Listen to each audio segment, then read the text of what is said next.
జాతీయవాద జర్నలిజానికి అసలైన వేదిక నేషనలిస్ట్ హబ్ ని సబ్స్క్రైబ్ చేసుకోండి. నోటిఫికేషన్స్ కోసం బెల్ ఐకాన్ పై క్లిక్ చేయండి. నమస్తే, welcome to Nationalist hub. Hindu consolidation కోసం బీజేపీ గట్టి ప్రయత్నాలు ప్రారంభించిందా అంటే అవుననే సమాధానాలు వినిపిస్తున్నాయి. 2024 సార్వత్రిక ఎన్నికల తర్వాత కమలం పార్టీ భారీ నిర్ణయాలు తీసుకున్నట్టు కనిపిస్తోంది. ఇందులో ముఖ్యంగా హిందువులను రాజకీయంగా ఏకం చేయడానికి వ్యూహాలు రచిస్తున్నట్టు సమాచారం. ఇందుకు సంబంధించిన సంకేతాలు ఇప్పటికే బయటకు వస్తున్నాయి. ప్రస్తుతం కన్వర్ యాత్రపై దేశవ్యాప్తంగా చర్చ జరుగుతోంది.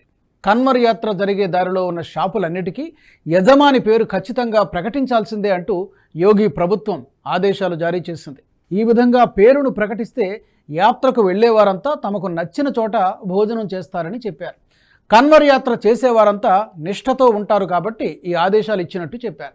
తొలుత ముజఫర్ నగర్లో మాత్రమే ఈ ఆదేశాలు ఉండేవి. కానీ దీనిపై రాజకీయ దుమారం చెలరేగిన తర్వాత యోగి మరింత దూకుడును ప్రదర్శించారు. ఏకంగా రాష్ట్రమంతా ఈ ఆదేశాలు పాటించాలని చెప్పారు. దీంతోపాటు కొద్ది రోజుల క్రితం పశ్చిమ బెంగాల్ బీజేపీ అధ్యక్షుడు సువేందు అధికారి కూడా ముస్లింలపై కీలక వ్యాఖ్యలు చేశారు.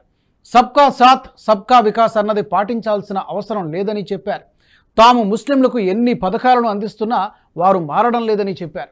దీనికంటే జో హమారా సాత్ హమ్ ఉన్కే సాత్ అనే నినాదాన్ని ఎత్తుకుంటే మేలు అన్నట్టుగా మాట్లాడారు. బీజేపీ ఈ విషయం పట్ల ఆలోచించాల్సిన అవసరం ఉందని పేర్కొన్నారు. అటు అస్సాం ముఖ్యమంత్రి హిమంత బిశ్వ శర్మ కూడా ఇదే తరహా వ్యాఖ్యలు చేశారు. తమ రాష్ట్రంలో ముస్లింల జనాభా విపరీతంగా పెరిగిపోతోందని ఆయన ఆందోళన వ్యక్తం చేశారు. అస్సాంలో ముస్లింల జనాభా ప్రతి 10 ఏళ్లకు 30% చొప్పున పెరుగుతూ ఉంటే హిందువుల జనాభా 16% మాత్రమే పెరుగుతోందన్నారు. హిందువుల జనాభా రేటుకు మించి ముస్లింల జనాభా రేటు ఉందని చెప్పుకొచ్చారు. ఇలా ముస్లింల జనాభా అస్సాంలో పెరుగుతూ పోతే 2041 నాటికి అస్సాం ముస్లిం జనాభా మెజారిటీగా ఉన్న రాష్ట్రంగా మారిపోతుందని హిమంత శర్మ ఆందోళన వ్యక్తం చేశారు. తాను వాస్తవం చెబుతున్నానన్నారు. దీన్ని ఎవరూ ఆపలేరని చెప్పారు. ఈ నేపథ్యంలో ముస్లింల జనాభాను నియంత్రించడానికి చర్యలు తీసుకుంటున్నట్టు చెప్పారు. ఈ పరిణామాలన్నింటినీ గమనిస్తే బీజేపీ హిందూ కన్సాలిడేషన్ కోసం ప్రయత్నాలు ప్రారంభించినట్టు తెలుస్తోంది. భారతీయ జనతా పార్టీ సైద్ధాంతికంగానే హిందుత్వ పార్టీ అనడంలో ఎటువంటి వివాదము లేదు. హిందువులతో పాటు ఈ దేశంలో అందరికీ సమానంగా జీవించే హక్కు ఉందని ఆ పార్టీ నమ్ముతోంది. ప్రస్తుతం దేశంలో విపక్ష పార్టీలతో సహా దాదాపుగా అన్ని పార్టీలు సెక్యులర్ ముసుగులో మైనారిటీ సంతుష్టీకరణ రాజకీయాలు చేస్తున్నాయి. మైనారిటీలకు అమితమైన విలువ ఇస్తున్నాయి. కాంగ్రెస్ పార్టీ ఇందులో ఓ మెట్టు పైనే ఉంటుందని చెప్పాలి.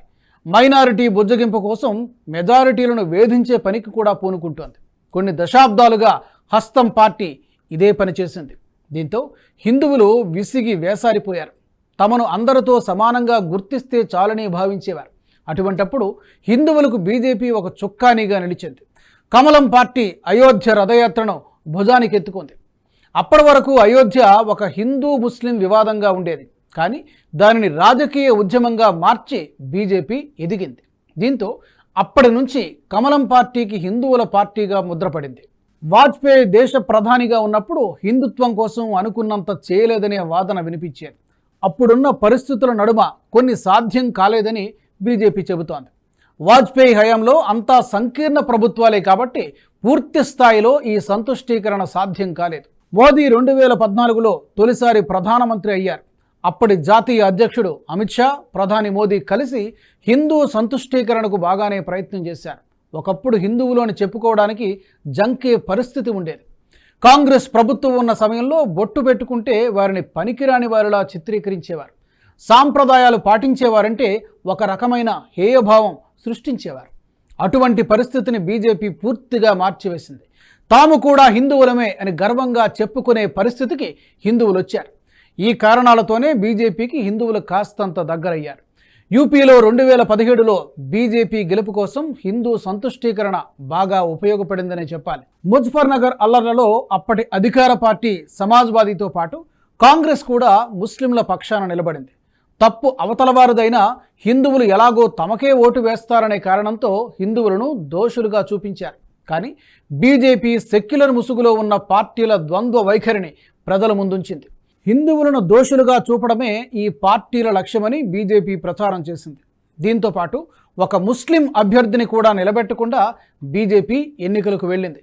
2017లో సామాజిక వర్గాల సమీకరణాలతో పాటు ఇతర వర్గాల నుంచి ఓట్లు రాబట్టడానికి హిందూ కన్సాలిడేషన్ బాగా ఉపయోగపడింది. ఇక 2019 ఎన్నికల్లో కూడా కమలం పార్టీకి హిందువులు తోడుగా నిలబడ్డారు. అంతకు ముందు కంటే బీజేపీకి సీట్లు పెరగడానికి ఇది బాగా దోహదపడింది. మరోవైపు ముస్లింలంతా ఏ పార్టీకి ఆ పార్టీ చీలిపోవడం జరిగింది. దీంతో హిందూ కన్సాలిడేషన్ బాగా ఫలితాలను రాబట్టగలిగింది. అయితే 2024 వచ్చేసరికి బీజేపీ తన అంచనాలను తప్పినట్లు కనిపిస్తోంది. నిజానికి 2019లో కమలం పార్టీకి హిందూ కన్సాలిడేషన్ బాగా కలిసొచ్చినా ఆ తరువాత హిందువులను ఆ పార్టీ పట్టించుకోలేదనే విమర్శలు కూడా వినిపించాయి. ముఖ్యంగా పశ్చిమ బెంగాల్లో అసెంబ్లీ ఎన్నికల తర్వాత పెద్ద ఎత్తున అల్లర్లు చెలరేగాయి. మమతా బెనర్జీ గెలిచిన తర్వాత బీజేపీ కార్యకర్తలతో పాటు వెంట ఉన్న హిందువులను ఊచకోత కోయించింది. వందలాది మంది ఈ అల్లర్లలో మరణించారు. జాతీయ మానవ హక్కుల కమిషన్తో పాటు కోల్కతా హైకోర్టు కూడా ఈ దారుణాలను తీవ్రంగా ఖండించింది. చాలామంది మమతా బెనర్జీ ప్రభుత్వాన్ని రద్దు చేసి రాష్ట్రపతి పాలనను విధించాలని కోరారు. కేంద్రంలో పూర్తి స్థాయి అధికారంలో ఉన్న కమలం పార్టీ దీన్ని పట్టించుకున్న పాపాన పోలేదు. రాష్ట్రపతి పాలన కాదు కదా, కనీసం అక్కడి ప్రభుత్వంతో మాట్లాడి పరిస్థితులు చక్కబెట్టిన పాపాన పోలేదు. దీంతోపాటు బీజేపీ ముందు అనేక సైద్ధాంతిక సవాళ్లు ఉన్నాయి. ఇప్పటికీ సిఏఏ, రామమందిరం, ఆర్టికల్ 370 వంటివి పూర్తి చేసినా ఇంకా చేయాల్సినవి చాలానే ఉన్నాయి. దేవాలయాలకు స్వయం ప్రతిపత్తి, వక్ఫ్ బోర్డు రద్దు, హలాల్ సర్టిఫికెట్ల రద్దు వంటివి ఎన్నో బీజేపీ ముందున్నాయి. వీటన్నింటినీ కమలం పార్టీ పట్టించుకోవడం లేదనే వాదనలు బలంగా వినిపిస్తున్నాయి. సైద్ధాంతికంగా ఎంతో చేస్తున్నా కూడా ప్రజలు భావిస్తున్నంత వేగాన్ని అందుకోలేకపోతుందనే వాదన కూడా ఉంది. ఈ కారణంగానే గత ఎన్నికల్లో కన్సాలిడేట్ అయిన హిందువులు 2024 ఎన్నికల్లో సంఘటితం కాలేదని తెలుస్తోంది. వారు కూడా బీజేపీని లైట్ తీసుకున్నారనే సమాచారం ఉంది. ఈ విషయాన్ని ప్రధాని మోదీ ముందే గ్రహించారు. 3వ ఫేజ్ ఎన్నికల సమయంలోనే మోదీ హిందూ కన్సాలిడేషన్ కాలేదని గుర్తించారు. అనుకున్నంతగా హిందువులు ఓట్లు వేయడానికి రావడం లేదని పసిగట్టి ఇందుకోసం గట్టిగానే ప్రచారం చేశారు. కాంగ్రెస్ కనుక గెలిస్తే ముస్లింలకే మొదటి ప్రాధాన్యత ఇస్తుందని ప్రచారం చేశారు. కానీ అప్పటికే సమయం మించిపోయింది. ఇన్నాళ్ళు హిందూ కన్సాలిడేషన్ను పట్టించుకోకుండా ఉన్నందుకే లైట్ తీసుకున్నట్లు మోదీ గుర్తించారు. ఫలితంగా కమలం పార్టీకి సీట్లు భారీగా తగ్గాయి. అందుకే భవిష్యత్తు ఎన్నికలకు ఇప్పటి నుంచే వ్యూహాలు రచిస్తున్నట్టు సమాచారం. ఇందులో భాగంగానే హిందూ కన్సాలిడేషన్కు ప్రయత్నం చేస్తున్నట్టు తెలుస్తోంది. బీజేపీ అగ్రనాయకులు ఈ విషయంలో పూర్తి ఖచ్చితత్వంతో ఉన్నట్టు అర్థమవుతోంది.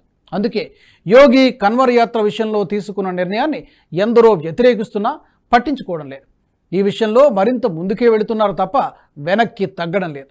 ప్రస్తుతం బీజేపీ తీసుకున్న ఈ స్టాండ్ భవిష్యత్తులో ఎటువంటి ఫలితాలను ఇస్తుందనే విషయం తెలియాలంటే కొంతకాలం వేచి చూడాల్సిందే.